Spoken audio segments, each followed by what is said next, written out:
microphone to you, and then everybody can hear the question. So thank you very much, and we'll hand over to Iain.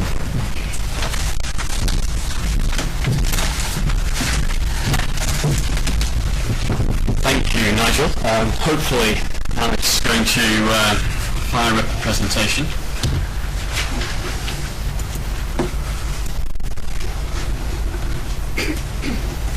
Thank you very much.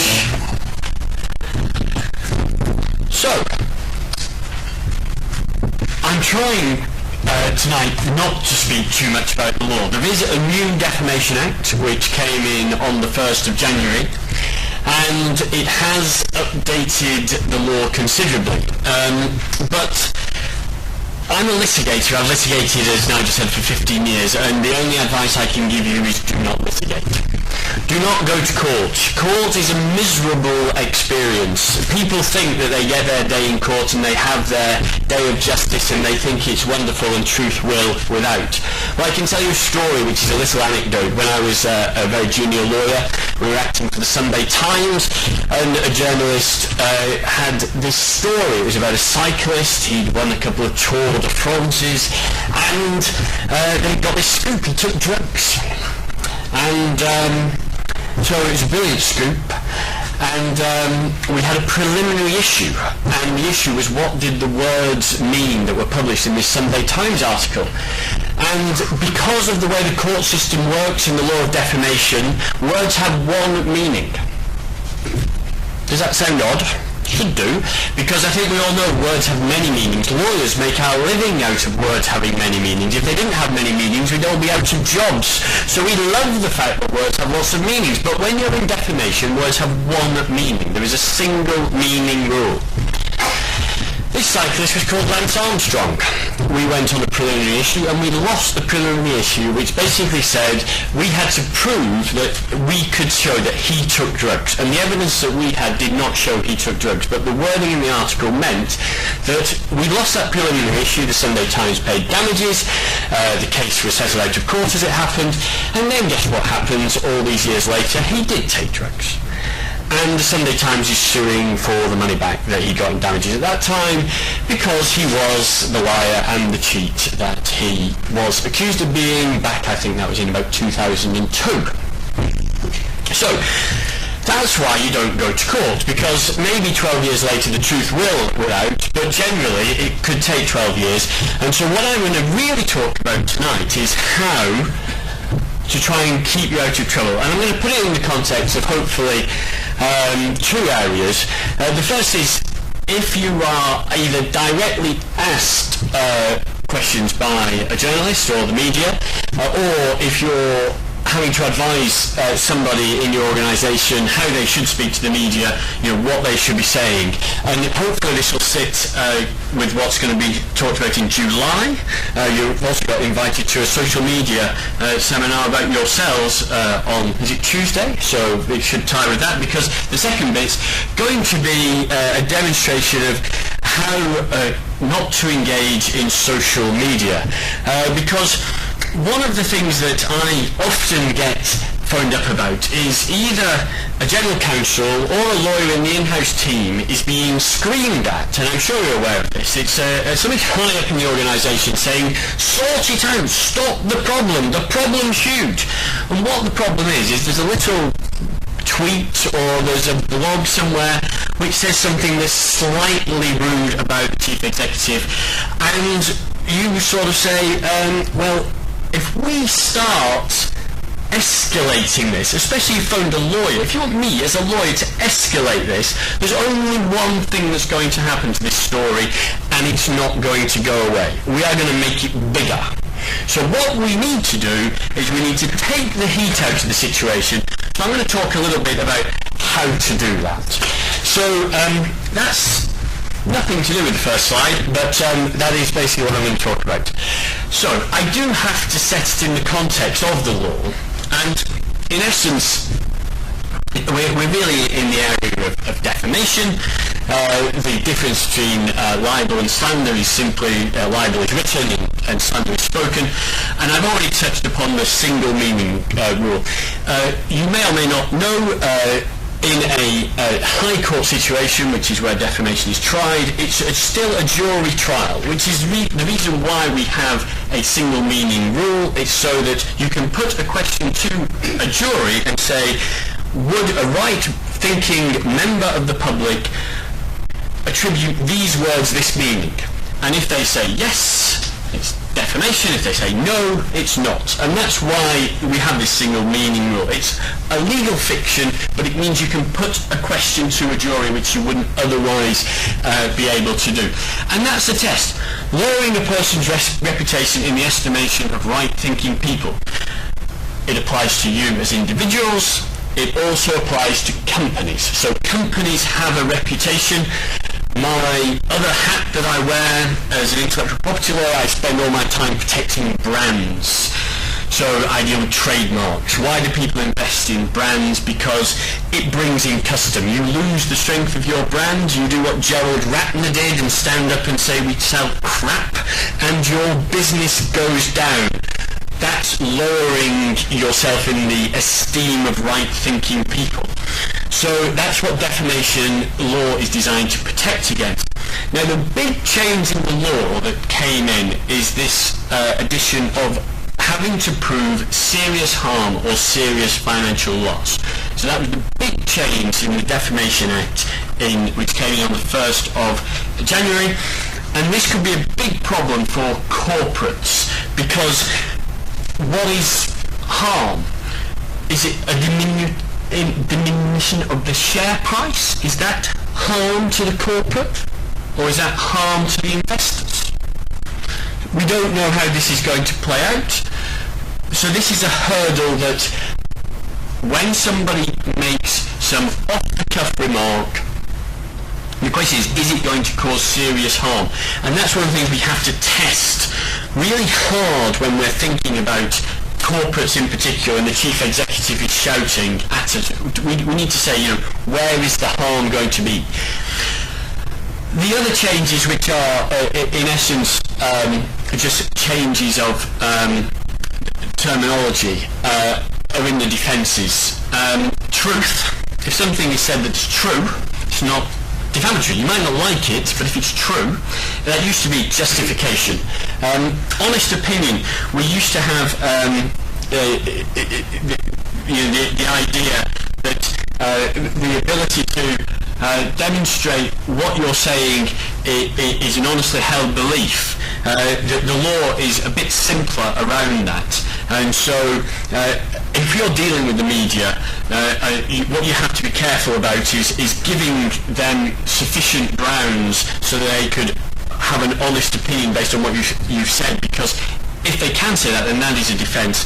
But probably in the context of the audience here today, I suspect public interest is likely to be the prime area in which, in a health and safety situation, a journalist is going to be able to say, well, I published and it was a matter of public interest.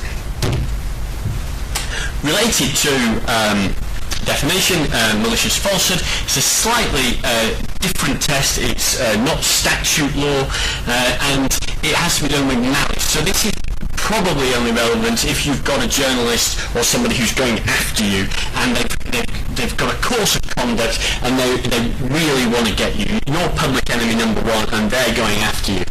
And in publishing the story, they've got a real intention to do damage to you. You also need to be careful whenever you speak to any journalist in terms of thinking about what's confidential and what's not confidential. I'm going to touch on briefly the idea of things being off the record. Don't say anything off the record, because journalists don't respect off the record. But if something is told to somebody with a reasonable expectation of privacy, and it is definitely confidential, it has the necessary quality of confidence, which essentially means it's a secret and the person getting that information knows it to be a secret, then they should not impart it further. So if somebody has published something that is definitely confidential, then you may have an action for breach of confidence. Overlying English law now, the Human Rights Act, which does balance the right of a freedom of speech against the right of privacy. Corporations have got rights of privacy in the same way that individuals have, but it is a balancing act. There's no winner in human rights, so you have to put it all in the melting pot. Anyway, that's all I'm going to talk about the law. Hopefully that's a relief. I think a lot of what I do when people ask me about media-related issues and defamation is really try and understand what they are about as people. And the thing that I think should reassure all of you in this room is that you will know more about your subject than the journalist. You are the expert. And therefore, if you're dealing with an incident and there's a journalist there, all they know is what they see and what they're told. So if you're prepared, you will not have a problem. And so all you need to bear in mind really is to ensure that you know your key messages before you start, and just bear in mind that when something's developing, at the start, you won't know it all, and as long as you're prepared, and I've got Donald Rumsfeld up there because I think it's a good thing to remember. There are known knowns, there are known unknowns, there are unknown knowns, and there are unknown unknowns, because basically in a developing situation you can't know it all. So the secret is get your key messages sorted and don't go beyond your expertise. So, journalists get themselves into all manner of trouble because basically journalists are lazy. This is your big strength. They've got a deadline, and like every other story, they need to get it out quickly.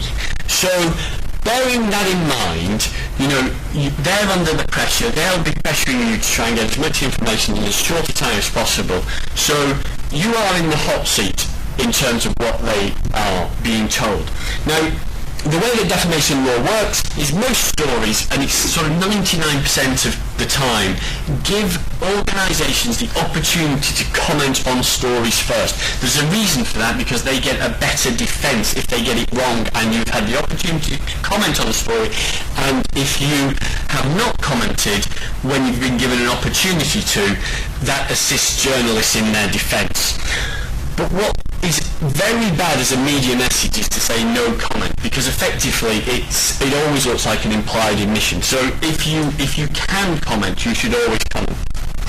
Now, having said that you will always know more than the journalist, don't underestimate the reporter's knowledge. And what you have to be aware of is there's a sort of a journalistic curve. So, Buncefield blows up. There's journalists on site. They see the flames. The first journalist who get there is the first camera crew available and the first journalist available, and all they're interested in flames in the air. When that story's 10 days, 2 weeks, a month old, the journalist who is still reporting that story will have researched it. They will know. So bear in mind where you are on the curve of any stories it comes over, because the later in the story, the more they'll know, and so you have to be even more careful. Obviously never patronise, and don't lie, don't go too far dissembling things, don't invent, don't speculate, and especially in the early stages, there shouldn't be any knee-jerk reactions. Again, journalists are working to a timetable. You should limit the duration of any interview, because frankly it avoids some of the journalistic tricks, which I'll come on to in a bit. So some quick do's and don'ts, and as much as this is if you're, you can imagine, there's an incident and it's the company spokesman or the press officer maybe has to speak to the press, and you're asked to brief them, or maybe you're put up as the health and safety guy to actually front it up. So these are some of the do's and don'ts which you either brief in to the people or you keep in mind yourself. It's always best if you can answer questions short. Few words are great, and one of a journalist's classic style is just to leave a pregnant pause. So if you answer the question, stop. Don't fill the space. If you don't understand the question, ask for clarification, because the journalist might not really understand the question himself, and so he's trying to ask open questions because really he just wants some stuff down on paper. Obviously, avoid inflammatory language. Always be courteous, polite, professional, and if you're not being prepared for the interview, and you're literally walking to site and you've got your high-vis jacket on and someone thrusts a microphone in your face, or they ask for a comment straight away, if you're ambushed, just stay calm and say something appropriate, which is we've got a statement prepared and the press conference is whenever, or whatever it may be, but just stay calm. There are tough interviews, of course, Paxman, whatever, but you'll see the best people they just slow it down. They don't do the Michael Howard of evading the questions, but they stick to key messages, and it's not a competition. You can't beat an interviewer, but just keep to your key messages and you'll be fine. So you can't win. So what you've got to do, you've got to prepare, and you've also got to understand, and this is the thing that I think people think that news is about information. It's not. It's about entertainment, and if you bear that in mind, you'll remember that a journalist, they want a story. They want a beginning, a middle and an end. They want a winner, a loser, a hero, a villain. They want controversy. They're not interested in, well, it's all under control and there's no story here. That's not a story for a journalist. So bear that in mind, that it is entertainment. If it's a huge interview, be as prepared as anticipating questions, because they're not going to be difficult in the sense of you're the expert, sit down, think what are the likely issues and do your own Q&A. Prepare. But bear in mind, what is their agenda in talking, because sometimes you have to be careful of that. So, you don't have to answer all questions. If something is being posed as a hypothetical or a prediction, this will happen certainly, won't it? Or it's outside your area of expertise, you don't have to. You just have got to be prepared for those, and just say, well, that's a hypothetical. I'm not going there, and you can answer it in a polite way, and it's not a problem. And if it's such a prepared interview that I suppose these are the media type entertainment stories, where we're here to talk about the film, we're not to talk about my latest relationship with whoever I've had a relationship with recently. If you've got that level of preparation, then that's going to be good, but it's unlikely. So I think you can imagine all of these as the journalistic styles. They're all pretty self-explanatory. I suppose the ventriloquist, that's the person who puts the words in your mouth, who'll sort of say, well, you're obviously liable for all this damage, aren't you? And they ask the question by effectively putting the words in your mouth before you start.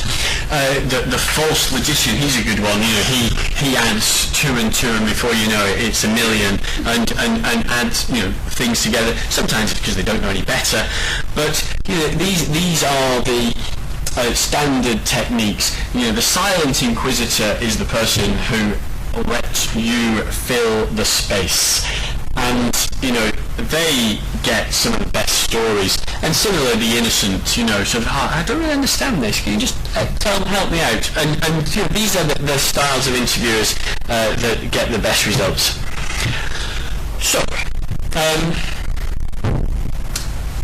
it is a performance. If you think about it as a conversation, if you think when you're down the pub or you're having dinner at home or you're out with friends, conversation strays in all directions. But an interview is not that at all. It is a performance. You've got to stick to the rules. You've got to stick to your subject matter, and you've not got to stray. And it is all about preparation. You should not, if you have the opportunity to influence the person who should speak, and you know that there's a guy who's the life and soul of the party, you know there's a guy who's the fact man in the corner, get the fact man in the corner to give the interview, because the guy who's the life and soul of the party will be a disaster from a PR perspective, because he's all about, I'll just wing it, it'll be fine. The guy who knows his stuff, he's the person who needs to speak. And put simply, and this is the same advice that we give in lots of contexts, but if you be embarrassed as to what you see in print, just don't say it. It's pretty straightforward stuff. Also, you'll have a target audience as to who you're speaking to. It might be to preserve the share price of the organisation, it might be to enhance the organisation as a whole, to recruit, for staff morale, to ensure customers are reassured that there's no big issue. So, think about the target audience. I was talking to a utility company just last week, and they said that the problem they have when they're speaking to the media is that if they say something's low risk, that's not good for their customers. Their customers just want to hear no risk. So if you've got that as your audience, you've got to bear that in mind. And so, as long as you can justify it, you'll be fine. Try and have one or two key messages. Bear in mind, especially for print interviews, you'll probably have 10 words printed of yours. So the thing to do is to make sure you say those 10 words in your first sentence, because that will help you massively. And again, don't wait for the interviewer to ask you the right question. And you'll see it on news interviews where people are asked one question and say, no, actually, well, I'm going to just pull you back because I want to say this, and they get it out straight away. And it doesn't matter what question they're asked, they're going to say what they're going to say straight away. So, off the record seriously does not exist. No journalist respects it, so just don't even go there. And the other thing is treat telephone interviews like all other interviews, because they are just as important to get right. And so, take yourself off into a calm place for an hour, half an hour or whatever. Don't sit at your computer and think, I've got that email coming in. It's a disaster. You've got to treat it as if you're in the room with the person, because then you'll be brilliant. So, again, sort of pulling it back a little bit to the law, I must do this.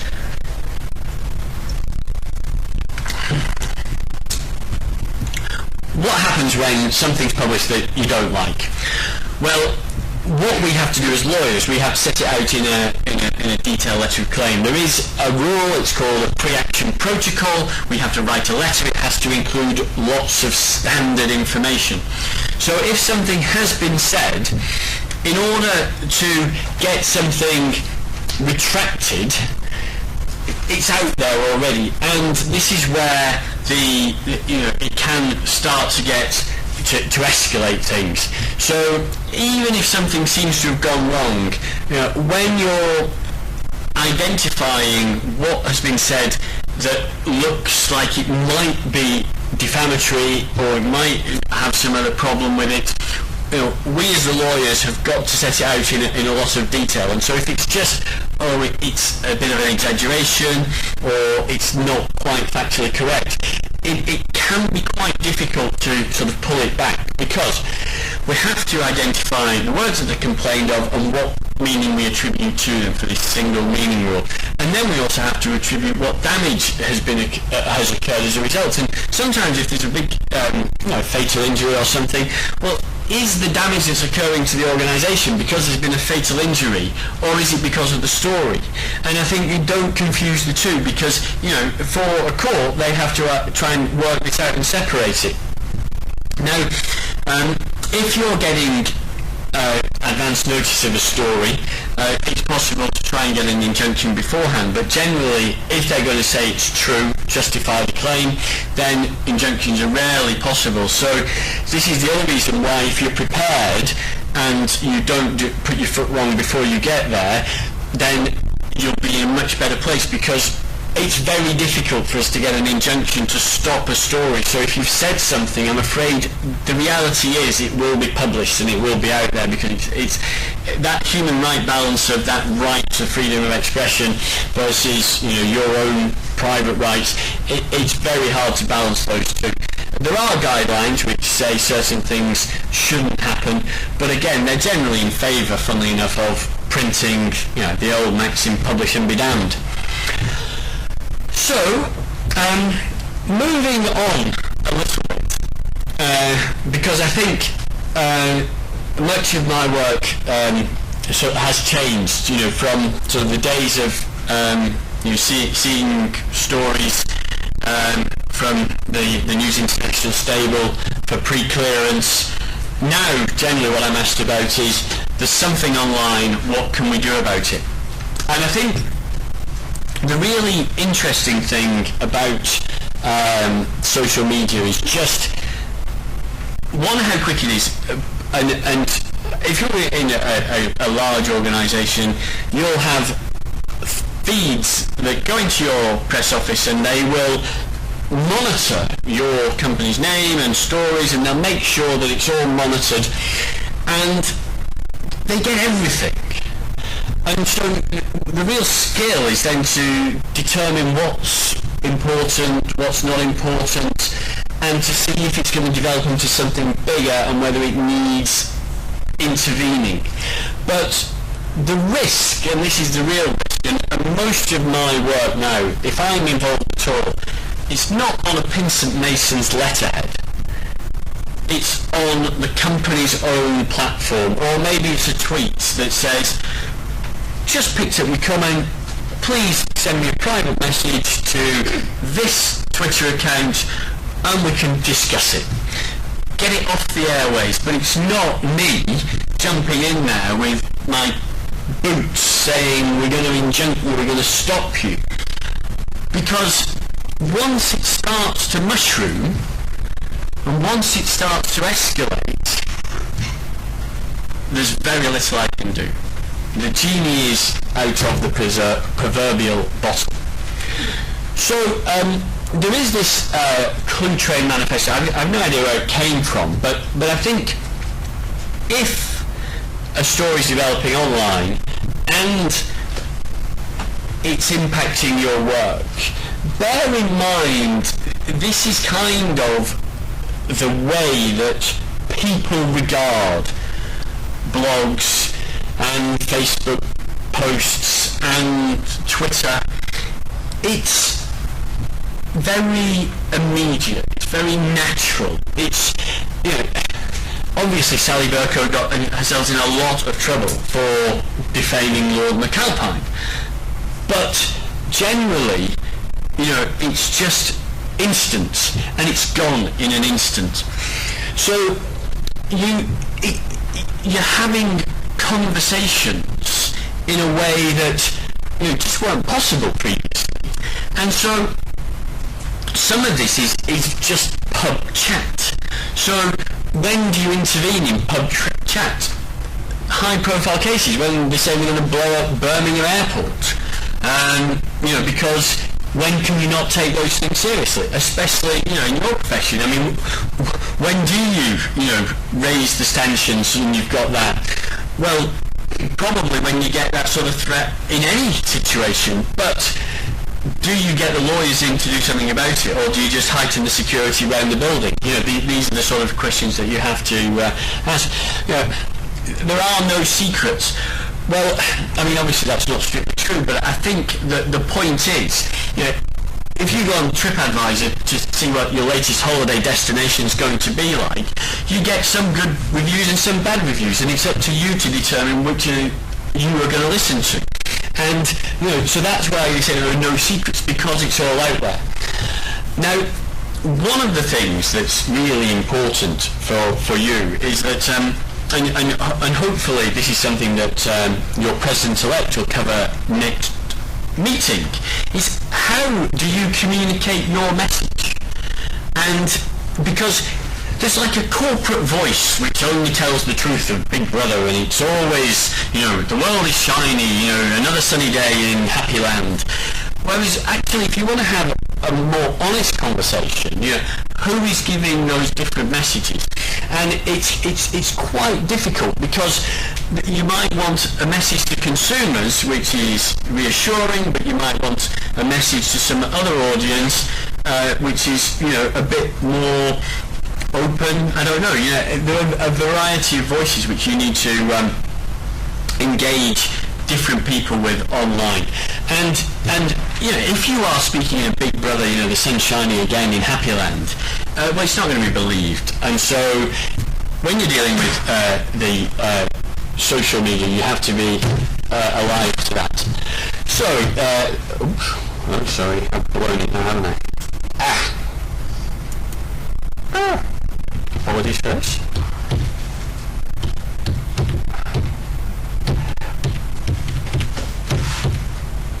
These are probably quite old statistics, but this is just kind of why I can't really do much about it. Because if it gets out there, there are just too many people who are an immediate audience for these messages.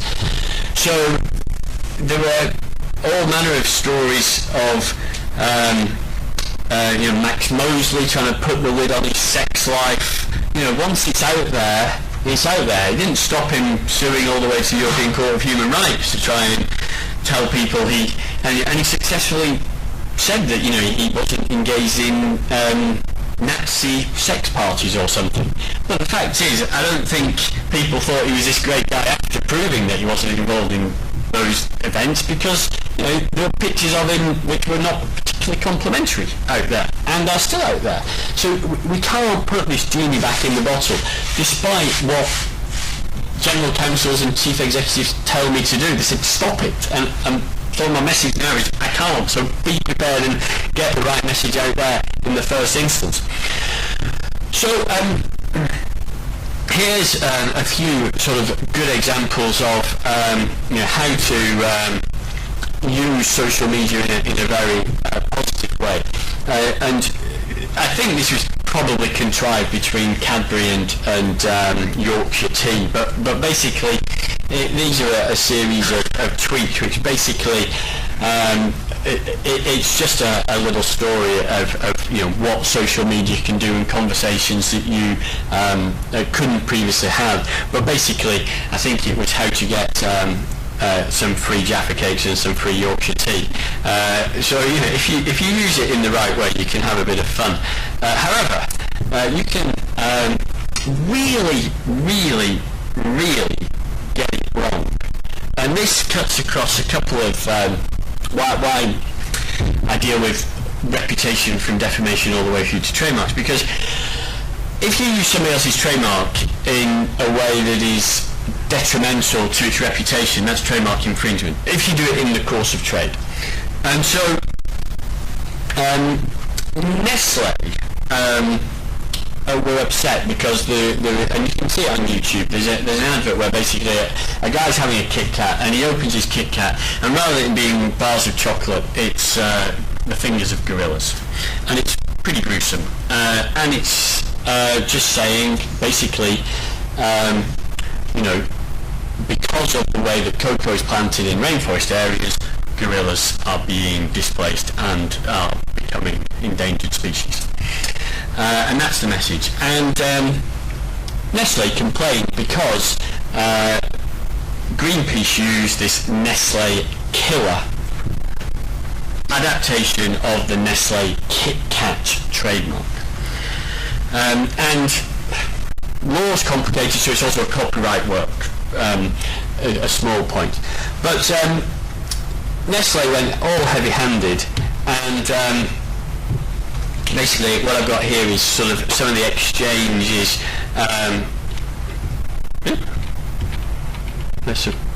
Sorry.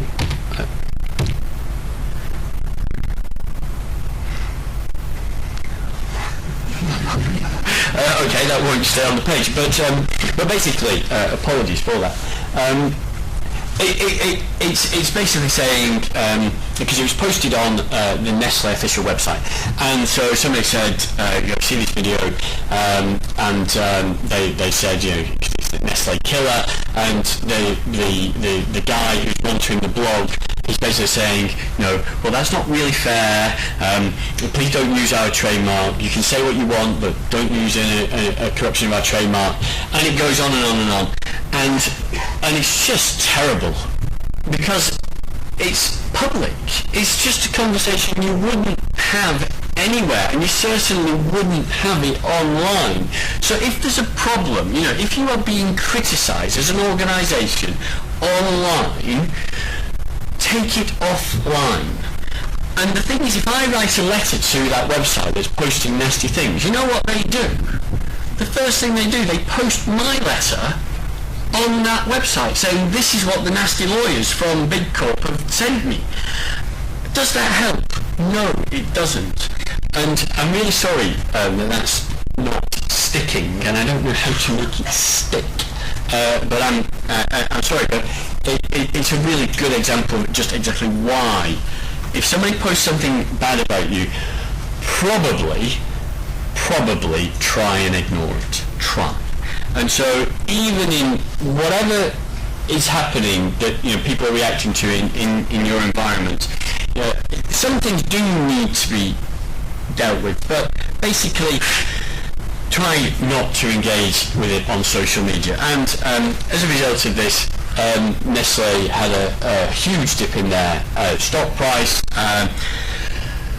The traditional media, of course, all picked up on the story, and Nestle were criticised mainly because of the way that they dealt with what was generally felt to be justified criticism of the way that there is deforestation in areas where they grow cocoa beans, and so and from a legal perspective, yes, there might have been a case that you shouldn't allow somebody to use a corruption of your trademark to criticise you, but if this is the effect it has, then what's worse?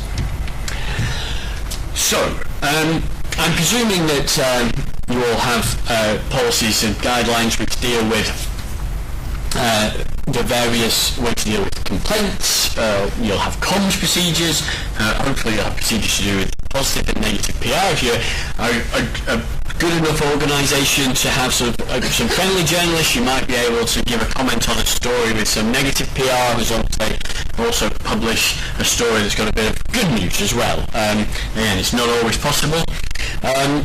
You should have, and again, I'm not sure in your long list of policies whether or not you ever get the opportunity to comment on some of the social media policies, both for employees and also your corporate message, and how you can use your own corporate social media sites, and also what your employees can do on in their own free time. It's amazing, and again, I know in your world, I've seen a lot of funny things on social media which must have resulted in some health and safety claims, in particular with forklift trucks, but I'm sure you've seen them all on the various YouTube clips.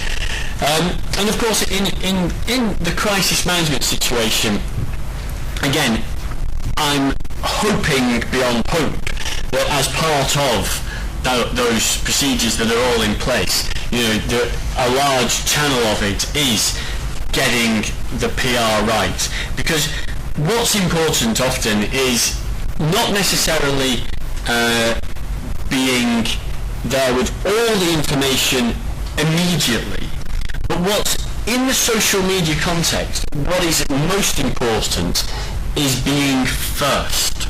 So it runs really counter, especially as a lawyer, to be advising clients to get some message out there or put somebody up there immediately that an incident's happened, because you can then take control. But if you sit behind, oh, we've got to know all the facts, which is the natural reaction, then the story will gather its own pace and momentum. And on social media, it will mushroom without you being able to have any control over it at all. So one of the things I would say in your policies is to make sure that you've got that ability to react and react quickly. So, of course, it overlaps with many other areas of the law. Again, in terms of these areas, I'm not exactly sure sort of which would sit within sort of health and safety and which wouldn't. The one thing I would say is that if it deals with an individual, then subject access requests under data protection law are an incredibly powerful tool which is used by journalists and individuals if they want to find out about what happened with a particular incident.